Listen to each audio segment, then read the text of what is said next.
제가 드리고 싶은 말씀은 지금 당장 그 암호화폐 거래소에 보관을 하는 게 위험하다는 뜻은 아니지만 추후에 어떤 특정한 상황에서는 위험할 수도 있고 그렇기 때문에 만약에 그런 사태를 대비해서 정말 장기간 내 자산에 대한 소유권을 온전히 주장하려면 어쩔 수 없이 그 개인 지갑이라고 부르는 곳에 보관을 해야 되고요.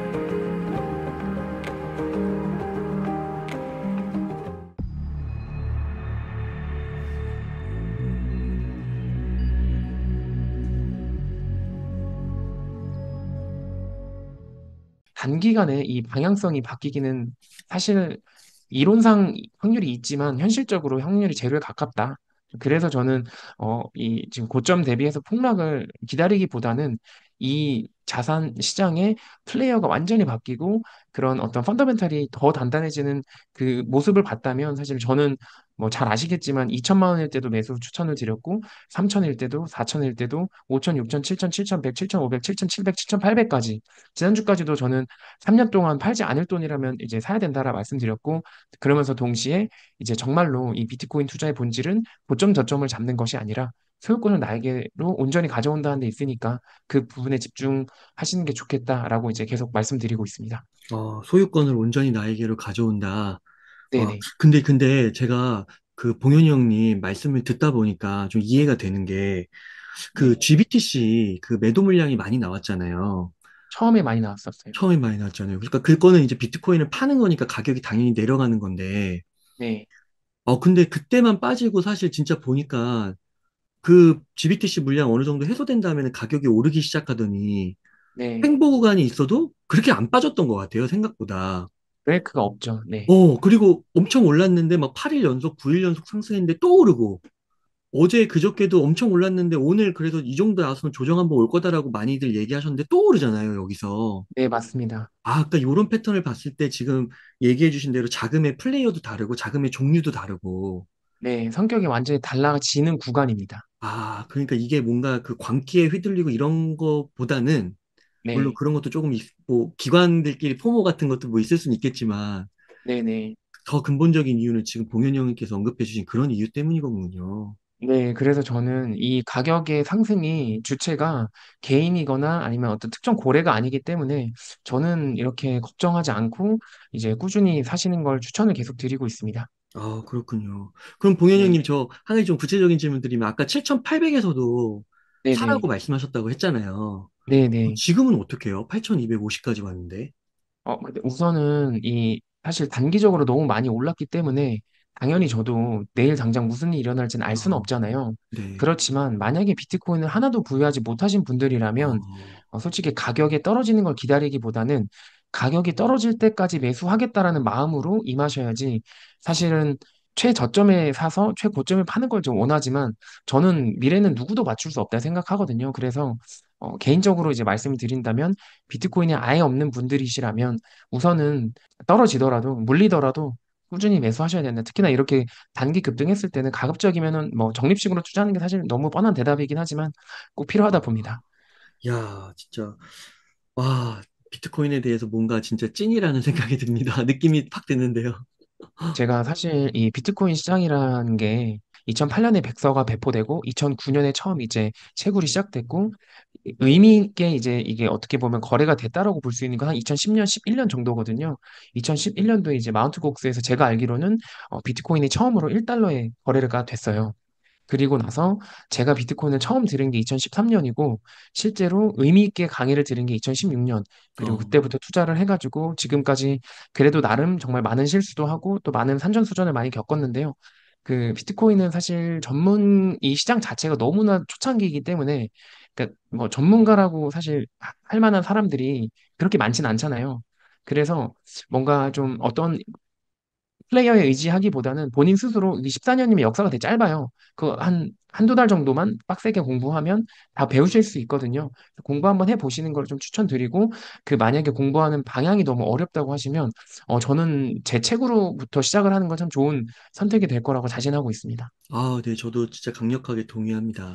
네네, 아까, 물론 이제 많은 사람들은 이제 비트코인 가격에 대해서 이제 관심을 처음에 갖게 되고 빠져들게 될 네네, 텐데, 네네, 아까 이제 궁극적으로 말씀하신 거는 그 소유권을 온전히 나에게로 가져온다. 네, 이거를 맞습니다. 얘기해 주는데 이게 약간 의미가 어려울 수 있거든요. 이게 좀 어떤 의미인지 네네네. 좀 풀어서 설명해 줄 수 있을까요? 우선 단순히 수익률만 놓고 봤을 때는 비트코인보다 같은 기간 더 많이 오르는 자산이 많거든요. 많진 않지만 있거든요.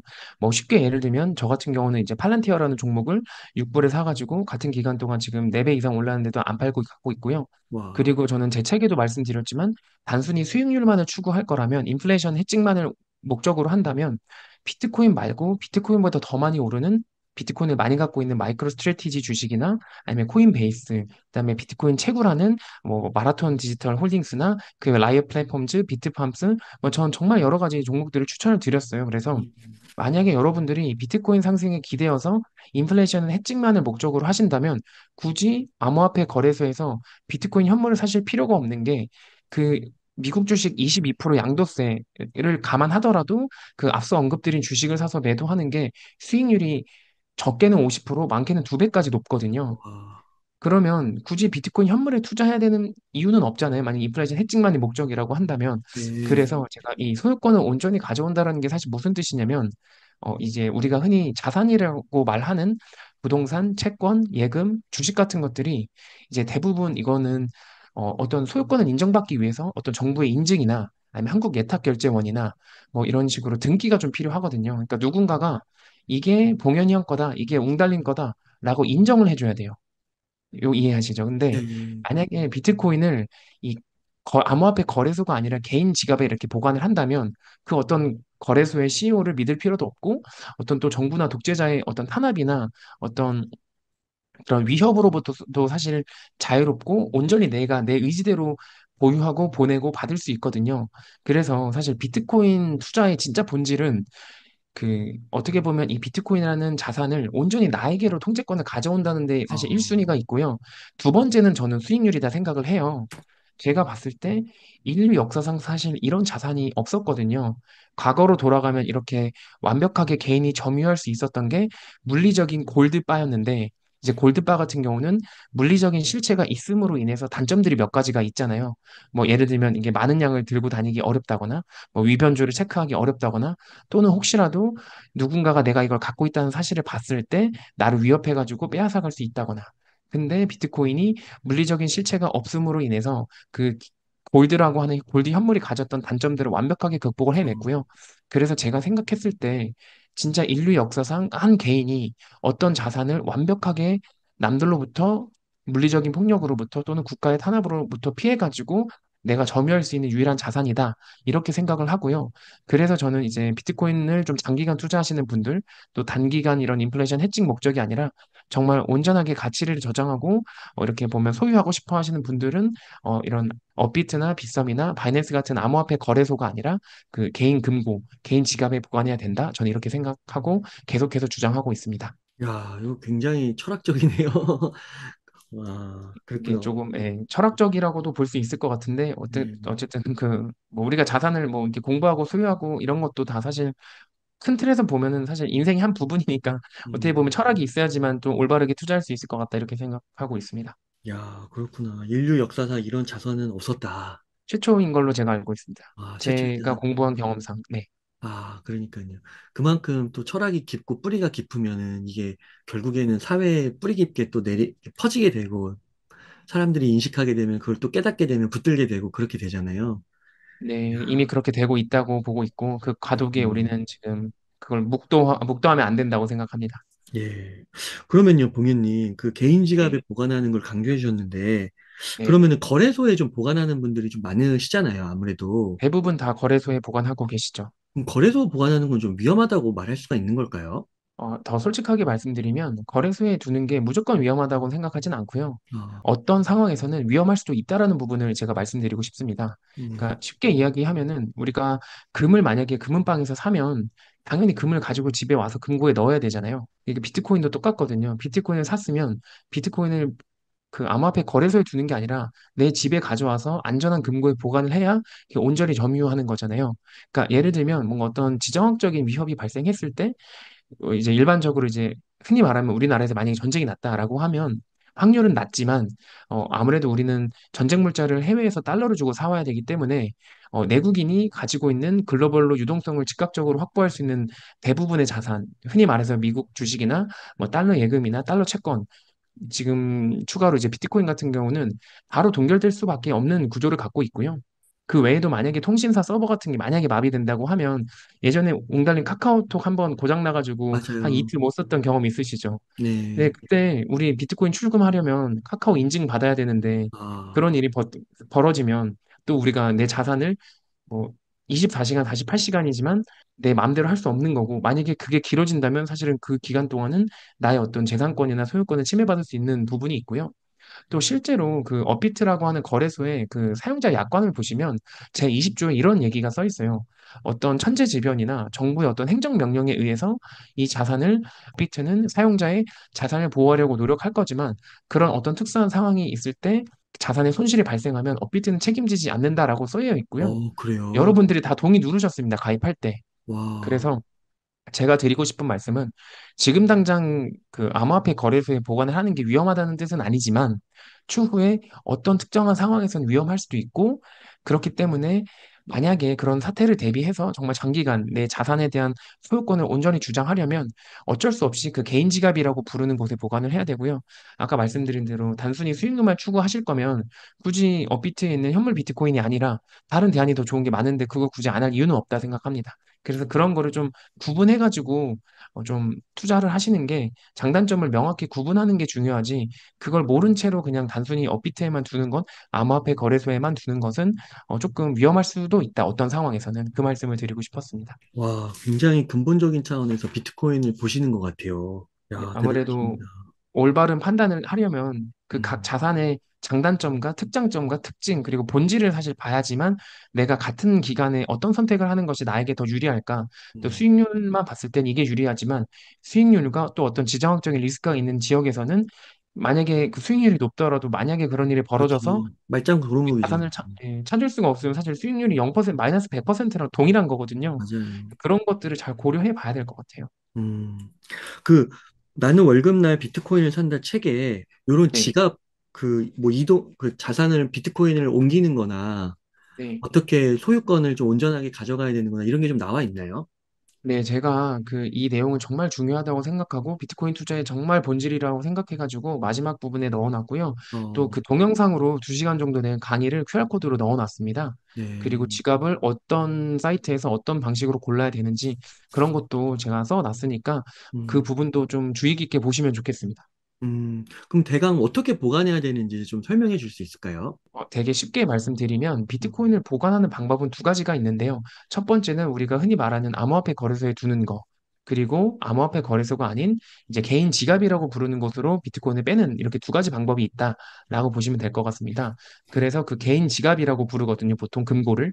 그래서 개인 지갑의 종류는 뭐 여러 가지가 또 있어요. 인터넷이 연결되는 것이 있고 인터넷이나 블루투스나 NFC 같은 통신 장비가 연결되지 않는 그걸 이제 에어갭 방식의 지갑이라고 하는데 저는 개인적으로는 이제 인터넷이 연결되는 것보다는 에어갭 방식의 하드 월렛이라고 검색하셔가지고 그게 또 제품 브랜드가 여러 개가 있어요. 각 회사마다 그 어떤 서비스를 제공하는 것 범위도 조금씩 다르고 또 편의성과 보안성이 조금씩 다르기 때문에 그런 것들 중에 하나를 좀 골라가지고 공부하시고 이렇게 비트코인을 이동하시면 아까 말씀드린 위와 같은 어떤 위협적인 상황에서 또 통제를 완전하게 벗어나서 또 소유를 할 수 있고 동시에 이게 평단이 안 보여가지고 사실 매도하려는 그런 어떤 그런 욕심이나 욕망 같은 걸 좀 누를 수 있고 장기 투자하고 또 음, 모으는데 더 도움이 되거든요. 그래서 그런 부분들 네, 참고하시면 좋을 것 같아요. 그 비트코인이 그 네. 거래소에 있다가 지갑으로 들어가면 가격이 없어지나요? 가격이 없어진다기보다는 그 음, 이제 가격이 표기는 안 되겠죠. 왜냐면 우리가 아, 비트코인을 사실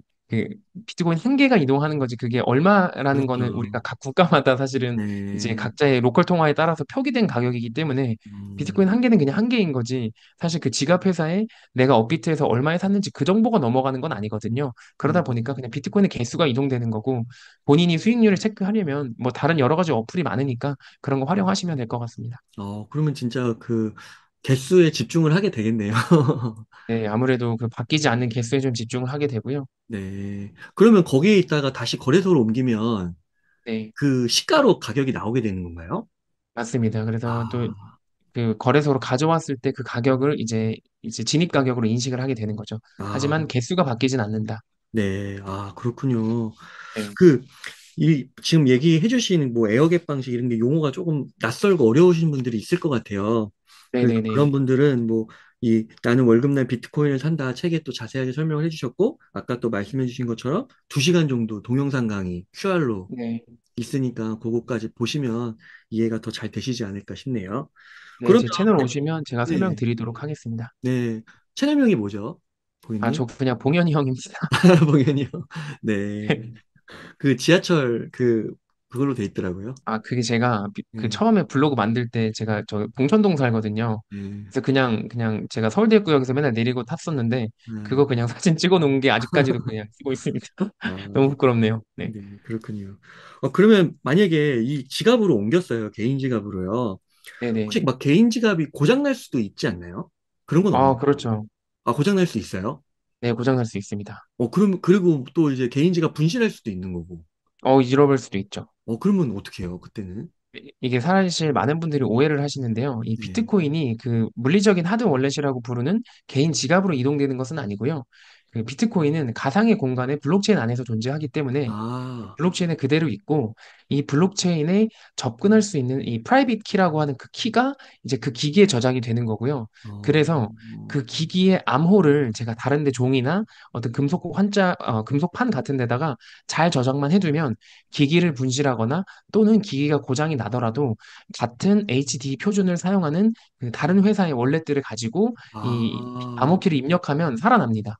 그래서 그렇군요. 사실은 그 비트코인을 개인 지갑으로 이동한다는 것이 실제 비트코인이 그 지갑 안으로 이동해가지고 금고로 들어오는 것이 아니라 비트코인은 물리적인 실체가 없는 그 가상의 공간에 존재를 하는 거고요. 이 비트코인에 접근하는 열쇠를 이제 제가 따로 보관한다. 이렇게 보시면 될 것 같고 그 열쇠의 비밀번호를 제가 머릿속에 기억하든 종이에 적든 그 어, 암호키만 잊어버리지 않으면 그러면, 어떤 지갑이든 전 세계 어디서든 내 비트코인을 접근할 수 있다. 이렇게 보시면 될 것 같습니다. 그렇군요. 아, 네, 그러면 만약에 내가 그 네, 유형의 개인 지갑으로 뭐 옮겼다고 표현해야 되나요? 아무튼 그 개인의 지갑으로 넣어놓은 거예요. 네, 네, 옮겨놓은 거예요. 근데 그거를 갖고 만약에 국경을 넘어. 무슨 네, 최악의 상황이 뭐 전쟁 같은 게 터져가지고 그것만 갖고 넘는 거예요. 네, 근데 군인이 그거를 빼앗았어. 그 지갑을. 네, 근데 그 네, 군인이 내 암호는 몰라요. 네, 근데 나는 머릿속에 그걸 알고 있어. 네, 그럼 그거 뺏겨도 괜찮은 거네요? 네, 뺏겨도 괜찮습니다. 아, 그렇구나. 네, 그 물리적 기기는 중요하지 않고요. 그 물리적 음, 기기 안에 들어있는 이제 암호키가 중요한데 보통은 이제 그 물리적 기기가 뺏기면 뭐 보통은 이제 뭐 해킹을 시도하겠지만 그런 것들이 그 기기에서 다 차단이 되기 때문에 결과적으로는 그 아까 말씀드린 그 암호키 있잖아요. 그 24개 단어 니모닉이라고 부르는데 그걸 니모니. 잃어버리지 않는 게 중요합니다. 아, 그렇군요. 야, 그렇게 해서 진짜 내가 잊어버리지만 않으면 그 자산의 소유권을 내가 갖고 있고 최악의 상황에서도 지킬 수 있다. 네, 맞습니다. 대신에 그 암호키를 분실하면은 모든 자산을 잃게 되는 거니까 우선 이제 말씀드린 대로 거래소에 맡길 건지 이제 내가 스스로 보관할 건지 이 문제인데요. 실제로 거래소도 저기 이런 암호화폐 이 개인 지갑과 같은 똑같은 방식으로 이제 보관을 하기 때문에 만약에 개인이 이 보안에 대한 지식을 조금만 공부한다면 업비트라는 거래소와 대등한 수준의 어떤 보안을 갖게 된다 오, 이렇게 보시면 될 것 같습니다. 아, 또 그렇게 생각할 수도 있는 거네요. 그래서 수학적으로 업비트가 해킹당할 확률이랑 제 봉현이 형이 갖고 있는 개인 지갑이 해킹당할 확률은 동일합니다. 아, 그래요? 전혀 차이가 없어요. 양자 컴퓨터가 나오든 무슨 슈퍼컴퓨터가 나와도 음. 이 해킹당할 확률은 저랑 업비트가 동일해요. 아, 그래요? 네, 전혀 차이가 없습니다. 그 거래소라는 곳도 아, 또는 이 암호화폐를 많이 다루는 그런 기업들이 있잖아요. 네. 지금 제가 말씀드린 방식 또는 그런 지갑들을 여러 개 활용해가지고 이제 분산하는 방식으로 이제 쓰기 때문에 그리고 보통 그런 데서도 해킹이 발생하는 건 어떤 담당자나 개인의 부주의 때문에 발생하는 거거든요. 그래서 본인이 이 비트코인 보안 체계 사실 그렇게 어렵지 않거든요. 잘 공부해가지고 그 정말 그 어떤 정석대로 딱 그 정해진 방식대로만 한다면 해킹 당할 확률은 업비트 거래소나 본인 개인이나 똑같습니다.